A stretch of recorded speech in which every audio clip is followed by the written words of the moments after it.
بسم اللہ الرحمن الرحیم۔ السلام علیکم عزیز طالب علموں، آپ دیکھ رہے ہیں میرا یوٹیوب چینل۔ آج ہم 9th کلاس اردو حصہ نظم میں دنیائے اسلام، جو کہ علامہ اقبال کے شاعر ہیں، یہ نظم حصہ نظم کا ہے، تو اس کی ہم آج ریڈنگ کریں گے اور مشکل الفاظ کے معنی دیکھیں گے اور تشریحات کریں گے۔ تو اگر آپ نے ابھی تک میرے چینل کو سبسکرائب نہیں کیا تو جلدی سے آپ مہر اجالا اکیڈمی کو سبسکرائب کر لیں اور ساتھ میں لگے ہوئے بیل کے آئیکن کو ضرور پریس کیجیے گا تاکہ آپ کو میری نئی آنے والی ویڈیوز وقتاً فوقتاً ملتی رہیں اور آپ اس سے انشاءاللہ فائدہ اٹھا سکیں اور اپنے دوستوں کو بھی ساتھ میں شیئر کریں تاکہ وہ بھی اس سے فائدہ اٹھا سکیں۔ تو چلتے ہیں ہم اپنی سبق کی طرف۔ پہلے ہم اس کی ریڈنگ کر لیں گے اور ویڈیو اچھی لگی تو پلیز لائک کرنا نہ بھولیے گا۔ تو یہ نظم ہے دنیا اسلام۔ کیا سناتا ہے مجھے ترک و عرب کی داستاں، مجھ سے کچھ پنہا نہیں اسلامیوں کا سوز و ساز۔ حکمت مغرب سے ملت کی یہ کیفیت ہوئی، ٹکڑے ٹکڑے جس طرح سونے کو کر دیتا ہے گاز۔ ہو گیا مانند آب ارزاں مسلماں کا لہو، مضطرب ہے تو کہ تیرا دل نہیں دانائے راز۔ ربط و ضبط ملت بیضا ہے مشرق کی نجات، ایشیا والے ہیں اس نکتے سے اب تک بے خبر۔ ایک ہو مسلم حرم کی پاسبانی کے لیے، نیل کے ساحل سے لے کر تا بخاک کاشغر۔ جو کرے گا امتیاز رنگ ہو مٹ جائے گا، ترک خرگاہی ہو یا عرابی ولا گوہر۔ نسل اگر مسلم کی مذہب پہ مقدم ہو گئی، اڑ گیا دنیا سے تو مانند خاک راہ گزر۔ ماخوذ کلیات اقبال۔ اس کے مشکل الفاظ دیکھیں۔ عرابی عربی، ارزا سستا، امتیاز رنگ و خو رنگت اور نسل کی بنیاد پر فرق کرنا، پنہا کہتے ہیں چھپا ہوا، حرم مکہ مدینہ، خرگاہی بہت بڑا خیمہ، دانائے راز مشکل باتوں کو سمجھ جانے والا، راز کا جاننے والا۔ ربط و ضبط کا مطلب ہے رشتہ، تعلق، میل جول۔ سوز و ساز غم اور خوشی، دکھ سکھ۔ ساز کہتے ہیں سونا گلانے والا کیمیکل۔ گاز کہتے ہیں کینچی کو، کما حقا جو کہ اس کا حق ہے۔ کاشغر چین کا شہر ہے، ایک شہر اس کا نام ہے۔ ملت بیضا کہتے ہیں مسلمان، مقدم آگے اوپر، ملت کہتے ہیں پوری دنیا کے مسلمان۔ نیل مصر کا دریا ہے، دریائے نیل کو اس کا نام ہے ایک دریا کا جو کہ مصر میں واقع ہے۔ والا گوہر کا مطلب ہے قیمتی موتی۔ ہم کر لیتے ہیں اس میں تعارف شاعر علامہ اقبال کا۔ حالی کی طرح اقبال نے بھی شاعری کی ابتدا روایتی غزل گوئی سے کی تھی، مگر حالی کی طرح وہ بھی نئے انداز کی نظمیں لکھنے کی طرف متوجہ ہو گئے۔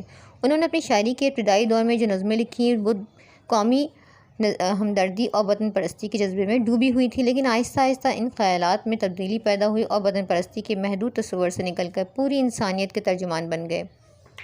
اقبال ہمارے سب سے اہم ملی شاعر ہیں۔ انہیں عالم اسلام کی پستی اور ضبو حالی کا شدید احساس تھا اور وہ مسلمانوں میں یقین محکم، عمل پہ ہم، محبت اور اتحاد کا جذبہ پیدا کرنے کے خواہش مند تھے۔ ان کی شاعری اس خواہش کا بھرپور، توانا اور پرجوش اظہار ہے۔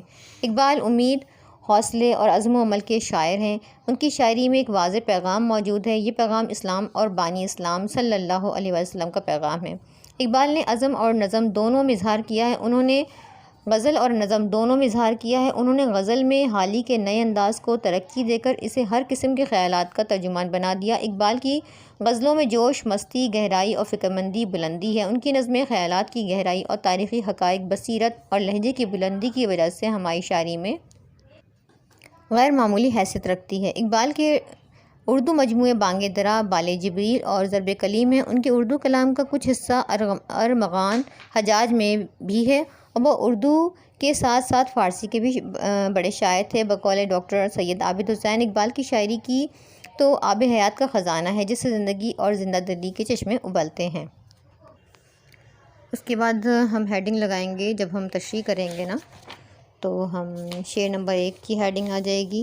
کیا سناتا ہے مجھے ترک و عرب کی داستاں، مجھ سے کچھ پنہا نہیں اسلامیوں کا سوز و ساز۔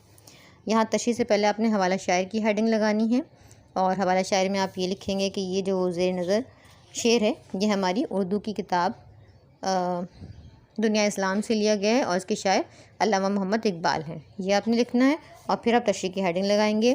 اس شعر میں علامہ اقبال مسلمانوں سے مخاطب ہو کر کہہ رہے ہیں کہ مسلمانوں کی تاریخ کا میں نے بڑا گہرا مطالعہ کیا ہے۔ مجھے اچھی طرح معلوم ہے کہ عربوں اور ترکوں نے دنیا میں اپنی فتوحات کے جھنڈے گاڑے اور عظیم سلطنتیں قائم کی، مگر جب وہ دنیا پرستی اور بے علمی کا شکار ہوئے تو بتدریج زوال پرستی کا شکار ہوتے چلے گئے اور بدحالی اور پسماندگی کی زندگی گزارنے لگے۔ اقبال کہہ رہے ہیں کہ مسلمانوں کے دکھ اور سکھ اور خوشی و غمی مجھ سے چھپے ہوئے نہیں۔ ہمیں ماضی پرستی کے بجائے اپنے حال کو بہتر بنانے کی تدبیر کرنی چاہیے۔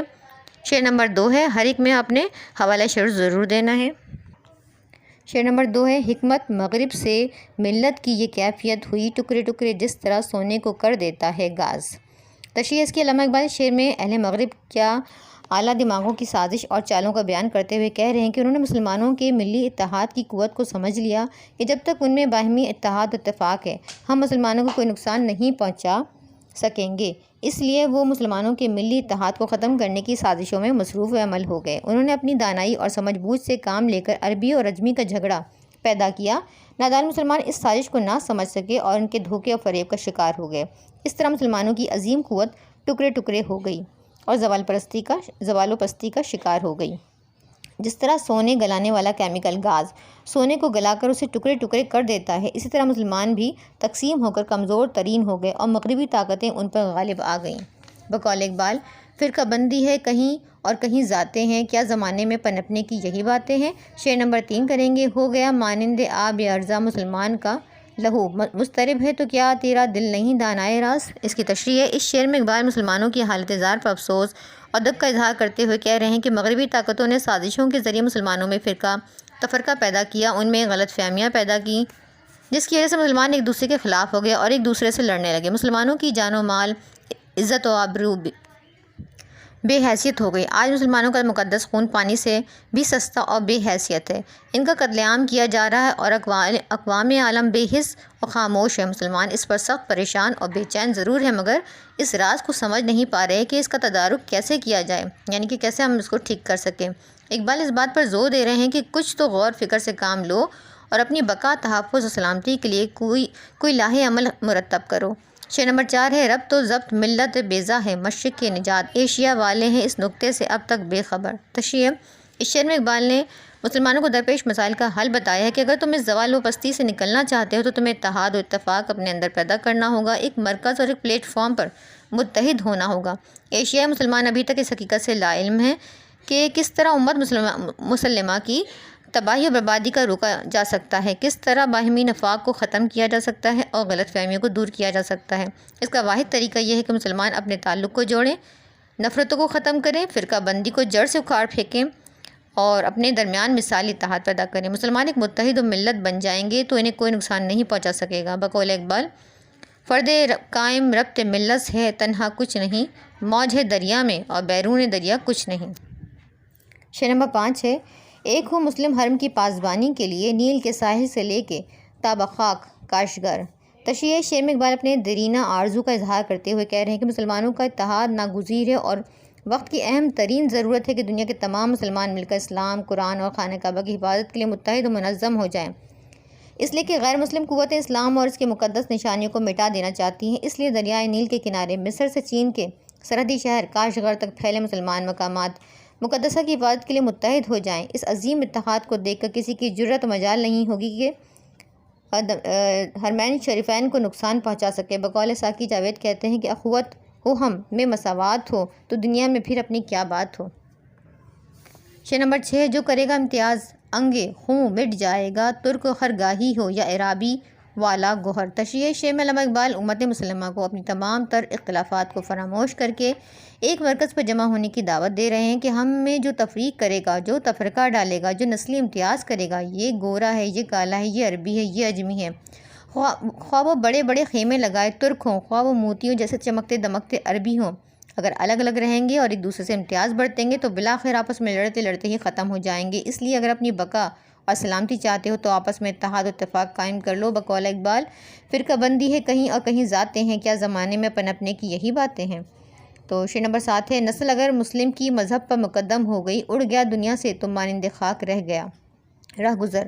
تشریح، اس شعر میں اقبال مسلمانوں کو تاکید کر رہے ہیں کہ اگر تم اپنی بقا اور سلامتی چاہتے ہو تو رنگ، نسل، زبان، خاندان اور قبیلے کو بھلا کر مسلمان بن جاؤ۔ اور ہمارا مذہب بھی فرقوں اور گروہوں میں بٹنے کی اجازت نہیں دیتا، رنگ و نسل کی اولویت دینے کی اجازت نہیں دیتا۔ مسلمانوں کو بے پناہ کامیابیاں اور فتوحات اپنے مذہب پر عمل پیرا ہو کر ہی حاصل ہوئی تھیں۔ اگر ہم مذہب کو علیحدہ رکھ کر رنگ و نسل اور علاقائی بنیادوں پر فیصلے کریں گے تو ہمیں تباہ و برباد ہونے سے کوئی نہیں روک سکتا۔ جو قومیں تعصب اور تفریق کا شکار ہو جاتی ہیں وہ مٹ جاتی ہیں اور ان کی داستان تک داستانوں میں باقی نہیں رہتی۔ ان کی مثال راستے کی مٹی کی طرح ہے جو ہوا کے زور پر اڑ جاتی ہیں۔ لہٰذا اگر تم نے ذات کو مذہب پر فوقیت دی تو تم بھی مسلمانوں اس دنیا میں راستے کی خاک کی طرح اڑ جاؤ گے اور تمہارا نشان بھی باقی نہیں رہے گا۔ یہ ہماری تشریحات ہو گئی، اس کا مرکزی خیال کر لیں گے، اور اس کی جو باقی ایکسرسائز ہے اس کی میں ایک علیحدہ سے ویڈیو بناؤں گی، کیونکہ ویڈیو بہت لمبی ہو جائے گی۔ جو اس کے کوسچن آنسرز ہیں اور MCQs وغیرہ ہیں اس کی میں ایک علیحدہ سے ویڈیو بناؤں گی۔ تو پہلے اس کے مرکزی خیال کو دیکھ لیتے ہیں۔ اس نظم میں علامہ اقبال مسلمانوں کے مخاطب کر کے ان کی پسماندگی، بدحالی اور تباہی کی بنیادی وجہ نا اتفاقی اور انتشار قرار دے رہے ہیں۔ اس باہمی نفاق اور عدم اتحاد کی وجہ سے ان پر غیر مسلم طاقتیں غلبہ حاصل کرتی چلی گئیں اور مسلمان ذلت اور رسوائی کا شکار ہو گئے۔ اگر مسلمان اپنی بقا، تحفظ، سلامتی اور عظمت رفتہ کو پانا چاہتے ہیں تو انہیں ایک مرکز پر جمع ہونا ہوگا، نسل پرستی اور عصبیت کو ختم کرنا ہوگا، باہمی اختلافات اور نفرتوں کو مٹا کر خالص مسلمان بننا پڑے گا۔ مسلمان اگر اب بھی اسی طرح ایک دوسرے سے لڑتے جھگڑتے تو کمزور سے کمزور تر ہو جائیں گے اور غیر مسلم طاقتیں انہیں راستے کی دھول کی طرح اڑا دیں گے اور ان کی داستان تک داستانوں میں باقی نہ رہے گی۔ بقول ساقی جاوید، اخوت ہو ہم میں مساوات ہو، دنیا میں پھر اپنی کیا بات ہو۔ تو یہ ہماری تمام تشریحات کمپلیٹ ہو گئی اور مرکزی خیال بھی ہم نے کر لیا اس کا۔ آپ کو ویڈیو اچھی لگے تو پلیز لائک کیجیے گا، کیونکہ ان ویڈیوز کو بنانے کے لیے کافی محنت کرنا پڑتی ہے۔ آپ لوگ لائک نہیں کرتے تو پلیز ویڈیو اچھی لگے تو لائک کیجیے گا اور سبسکرائب کرنا بالکل نہ بھولیے گا۔ ویڈیو کو لاسٹ تک دیکھنے کا بے حد شکریہ۔